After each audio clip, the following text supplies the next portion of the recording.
তোদের নিশ্চয়ই অরিজিৎকে মনে আছে? কোন অরিজিৎ বলতো? আরে আমাদের সেই কলেজ ফ্রেন্ড, ভুলে গেলি? কলেজের পাশে কলোনিতে থাকতো, বাবা রেডিও সারাতো।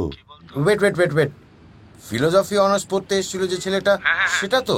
রাইট, মনে পড়েছে। আমাদের সাথে আরে যে আলাপ করলো যে ছেলেটা, ওই চোর চোর দেখতে ছিল। আচ্ছা, ও পার্ট 2 এর পরীক্ষা দিয়ে ভ্যানিশ হয়ে গেছিল না? এই প্রতিম, তুই ওকে কোত্থেকে পেলি এতদিন পর? না ঠিক এতদিন পর নয়, জানিস, অনেক আগে সেমিনারে গেছিলাম ক্যালিফোর্নিয়া। আচ্ছা, সেখানেই দেখা।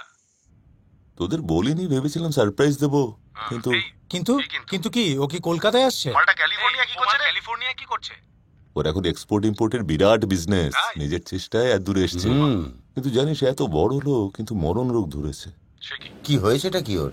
হাঁটা আর কথা বলার শক্তি হারিয়েছে 50%। ও বোধহয় আর বেশি দিন নেই। হোয়াট? কি বলছিস কি?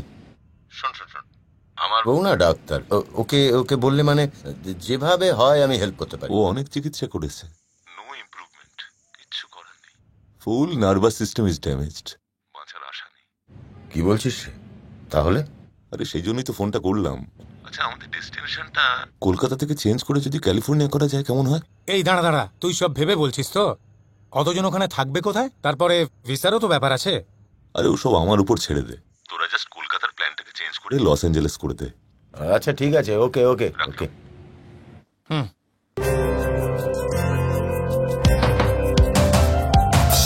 ধুলি গগনে